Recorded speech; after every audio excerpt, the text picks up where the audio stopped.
Sache que personne ne va te juger. Personne. C'est quelque chose de très compliqué à vivre. Je trouve ça horrible qu'en 2025, il y ait des choses comme ça qui arrivent en fait. C'est pas possible.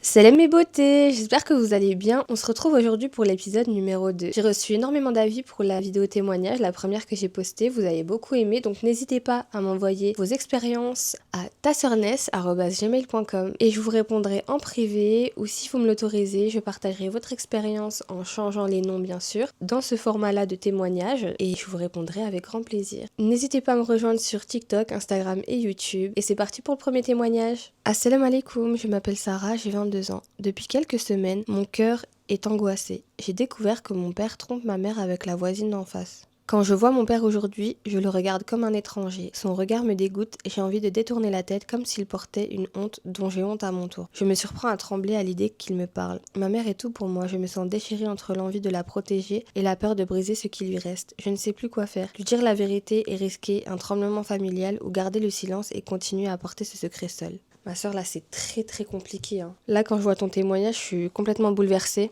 Déjà, t'as quel âge? T'as 22 ans, c'est un poids énorme, là, ce que tu viens de découvrir. C'est un réel changement dans ta vie. De jeune adulte, c'est très traumatisant, ça, c'est clair et net. Mais il faut que tu te mettes en tête que c'est pas à toi de réparer ce qui est brisé entre eux. C'est pas le poids que tu as apporté. Ce secret, il va pas devenir le poids que tu vas porter sur tes épaules. Tout d'abord, il faut que tu te protèges toi. Émotionnellement parlant, il faut que tu prennes du recul. Il faut pas que ce poids, il te consume. Je sais que tu vas y penser le jour, la nuit, il faut pas que ça arrive. Essaye de trouver un moment calme pour parler avec ton papa. Je sais pas du tout quelle relation vous avez, mais c'est très important. Il faut que tu le prennes à part dans un moment calme et il faut que tu lui parles de ce que tu sais. Donc essaye de trouver un moment calme avec ton papa. Je sais pas du tout la relation que vous avez ensemble. Il faut que tu prennes un moment avec lui, dans le respect, dans le calme. Tu lui expliques voilà que t'es au courant. Tu lui dis que tu sais ce qui se passe. Tu lui dis aussi ce que tu ressens face à cette découverte. Il doit assumer ses choix. C'est pas à toi de le faire, c'est à lui. S'il y a quelqu'un qui doit en parler à ta mère, c'est lui, c'est pas toi. C'est pas à toi de porter le poids là sur tes épaules. Il doit prendre ses responsabilités. Après, faut que tu gardes en tête que t'es sa fille. Je sais que c'est très compliqué. T'as dit là qui te dégoûtait. C'est un mot très fort, c'est ton papa. Il faut que tu gardes ton rôle de fille. Voilà, faut pas que tu t'immisces dans leur relation. Malheureusement, je sais que c'est dur. Il a fait quelque chose d'impardonnable, d'intolérable. Mais il faut que tu restes dans ton rôle de fille. C'est ton papa, tu es sa fille. T'es pas sa femme. Je sais que toi, t'es une femme, donc forcément, tu ressens un peu ce que ta mère ressent. Le sentiment de trahison, mais il faut vraiment que tu restes à ta place de fille. Je sais que ça c'est compliqué. Il faut vraiment prendre du recul sur la situation.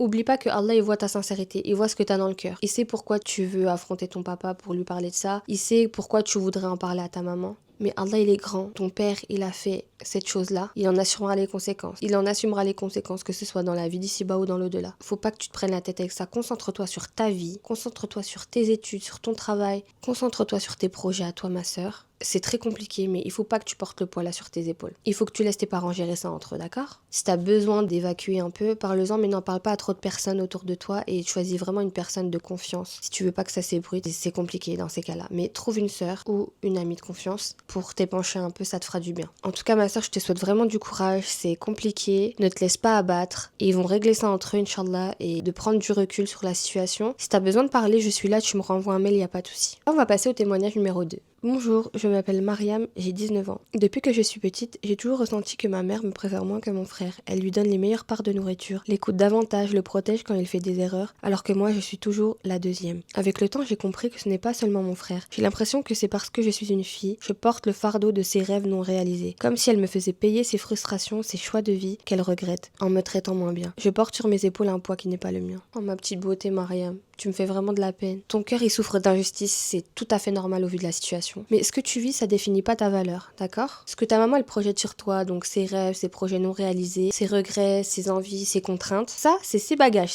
t'as pas apporté tout ça, c'est pas ton rôle. Je sais pas si t'as déjà fait la démarche d'aller lui parler à ta maman en lui expliquant ton ressenti, mais si t'as la force, parle-lui avec douceur parce que tu sais les mamans dès qu'on va leur dire quand tu me dis ça je me sens comme ça, direct elles vont prendre ça comme une reproche. Là tu lui dis écoute voilà maman quand tu fais ça ça me blesse, je me sens comme ça etc. Tout en douceur tu lui dis voilà c'est pas un reproche, je t'explique juste ce que je ressens. Après encore une fois je sais pas du tout la relation que t'as avec ta maman, mais essaye de lui parler. Si cette solution n'est pas du tout une éventualité, moi ce que je te conseille c'est de prendre un peu de recul, ne fonde pas ton estime sur son approbation, c'est très important. Même si c'est ta mère, faut que tu te construises une estime de toi, pense à tous tes accomplissements, pense à ta valeur, pense à tout ce qu'Allah va t'apporter, Inch'Allah. Demande-lui de l'aide pour sortir de cette situation. Déjà, quand tu prendras ton indépendance, ça ira beaucoup mieux. Tu vas voler tes propres ailes, tu vas apprendre à te connaître, tu vas apprendre à connaître la vraie Mariam. Et tu verras que ça n'a pas de prix. Et là, tu auras plus confiance en toi. Tu vas te découvrir, tu vas te faire des nouvelles amies, tu vas vivre de nouvelles expériences. Là, je sais que c'est dur, mais c'est pas une fatalité, c'est qu'un moment compliqué à passer. Ne désespère pas, il te faut vraiment la patience. Je sais que c'est dur, mais dis-toi que là, voilà, t'as 19 ans, ma sœur, ça va aller. Il faut patienter un petit peu, je sais pas quels sont tes projets dans la vie, mais essaye de prendre ton envol et essaye d'apprendre à te connaître. Et c'est que comme ça que tu vas apprendre à t'aimer et tu vas avoir de l'estime pour toi-même. Parce que si tu te connais pas et si tu t'aimes pas, personne pourra t'aimer correctement. C'est vraiment important que tu le saches. En tout cas, ma sœur, moi je suis là pour toi, y a pas de souci, tu peux me réécrire en privé, que ce soit sur TikTok, sur Instagram ou même par mail, comme tu l'as fait, et je prendrai le temps de te répondre. Moi je peux t'accompagner, y a pas de souci, je suis là pour toi. Bon courage ma petite Mariam.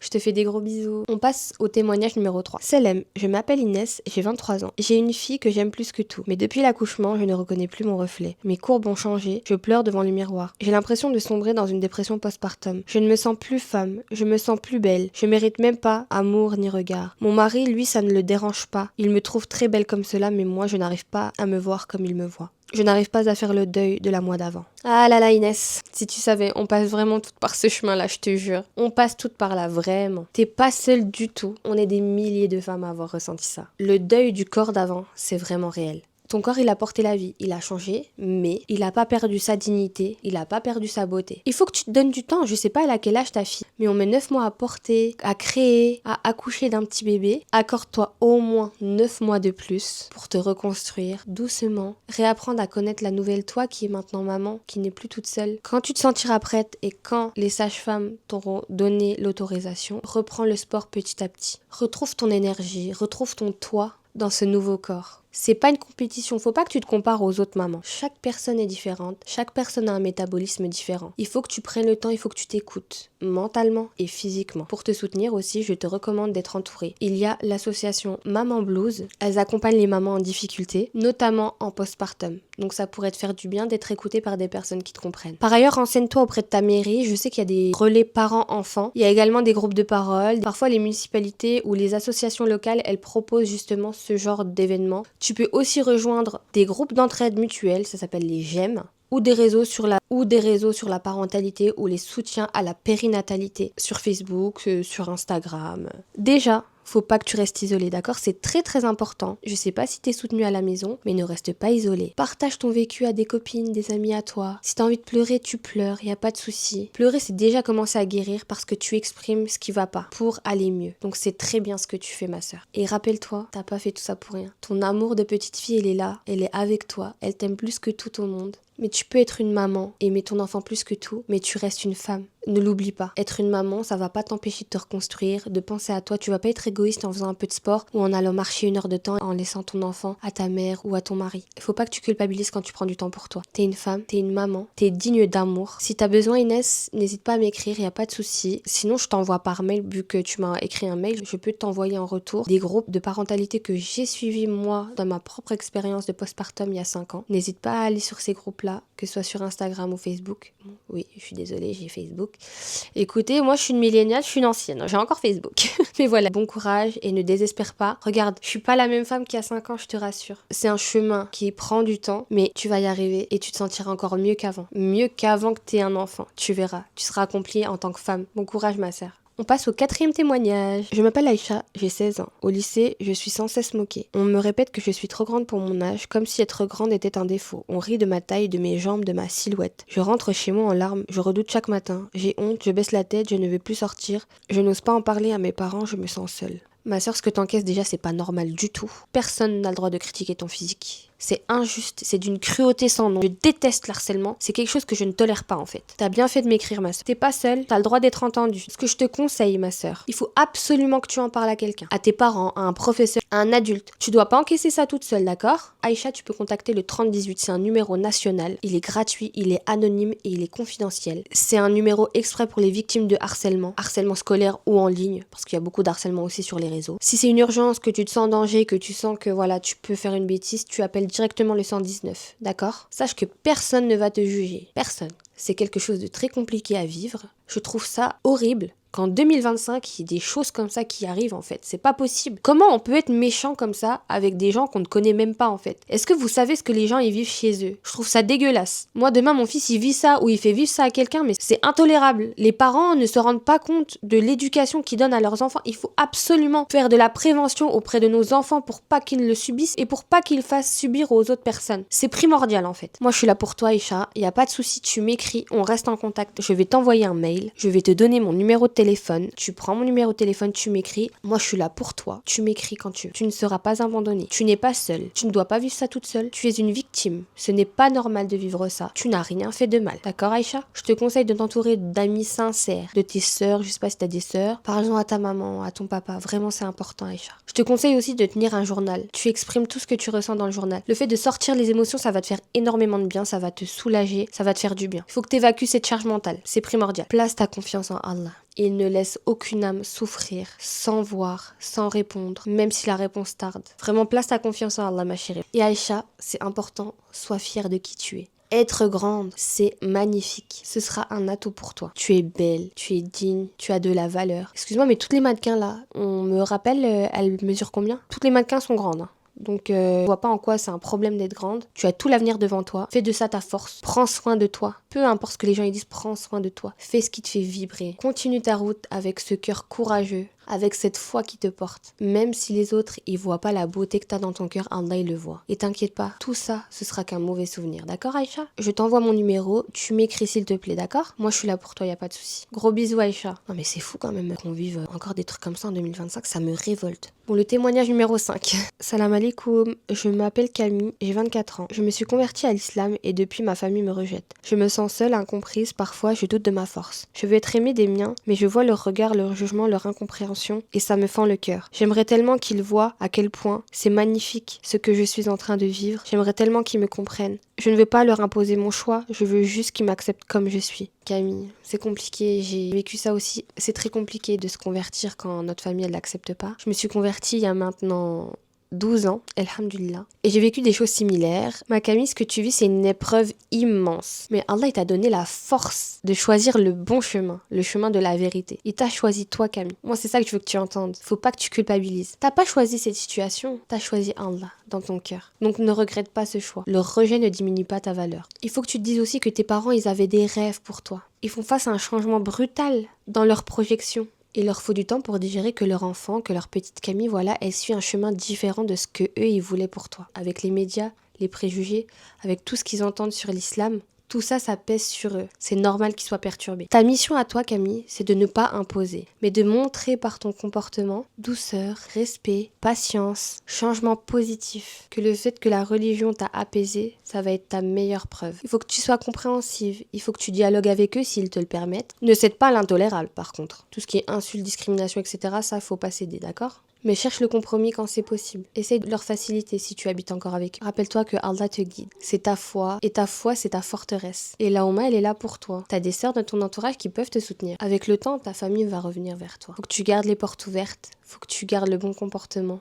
Mais ne perds pas ton chemin pour un mirage d'acceptation de tes parents, de ta famille. Qu'ils t'acceptent, c'est bien. Qu'ils ne t'acceptent pas, tant pis pour eux. Tu restes bienveillant, tu ne coupes pas les liens avec eux. C'est très important, surtout avec tes parents. Mais il faut que tu fasses ton petit chemin à toi. Et quand ils vont apprendre à connaître cette nouvelle Camille, avec bienveillance, douceur, ils vont t'aimer encore plus. Faut pas que tu t'inquiètes pour ça. Et si ce n'est pas le cas, malheureusement, tu auras tout fait. Donc tu n'auras pas de regrets ou de remords. Je sais que c'est compliqué, mais avec le temps, les choses s'apaisent. Vraiment. Donc bon courage à toi Camille et je suis vraiment fière de toi que tu aies passé cette étape. Je suis très heureuse pour toi et c'est le début d'une merveilleuse aventure Inch'Allah. Qu'Allah te préserve ma sœur. On passe au 6e témoignage. Coucou, je m'appelle Leïla, j'ai 20 ans. J'ai perdu ma virginité hors mariage avec mon premier amour. Pour moi c'était précieux, je voulais qu'il soit le seul. Il m'a fait tant de mal quand tout a basculé dans nos disputes. Il me disait souvent « Mais qui voudra de toi maintenant, tu n'es plus vierge ?» Ces mots me hantent. Je restais seulement parce que je croyais que c'était la seule façon de sauver quelque chose. Mais cela m'a détruite. Ma Leïla, je vois que t'es blessée. Mais je veux que t'entendes ceci, d'accord? Ton acte, il te définit pas. Allah, il est plus grand que l'erreur que tu as faite. Ton repentir sincère peut tout effacer. Tu n'es pas souillée. T'es une femme qui a trébuché, mais qui va se relever. D'accord? Tu vas te relever, Leïla. Ça définit pas qui tu es, ce que t'as fait. Tu l'as fait par amour. Tu l'as fait quand tu étais égarée. Mais quand tu l'as fait, il était présent aussi. Dans ce cas-là, c'est la même chose. Qui voudra de lui après ce qu'il a fait? C'est facile de toujours s'en prendre aux femmes. Oublie tous les mots méchants qu'il t'a dit. Tu oublies tout ça. Ça, ce sont des mensonges pour te blesser. Ce sont des paroles blessantes. Il veut juste te faire du mal en te disant les choses là. La seule vérité dans tout ça, c'est que tu mérites l'amour, tu mérites le respect, tu mérites d'avoir ta dignité, virginité ou pas. Maintenant, tu vas me laisser ce personnage, cette personne-là, tu vas me la laisser de côté. Tu vas couper les ponts avec cette personne, s'il te plaît, Leïla. Maintenant, il faut que tu te reconstruises. Il faut que tu fasses la prière. Il faut que tu fasses des sadakas. Instruis-toi sur ta religion. Rapproche-toi d'Allah. Sois avec des amis sincères, bienveillantes, qui veulent ton bien, qui veulent que tu sois sur le meilleur chemin possible. Passe des moments sincères avec Allah quand tu es sur ton tapis de prière et qu'il n'y a personne à 5h du matin. Prends le temps d'épancher tout ce que tu as sur le cœur, que tu pleures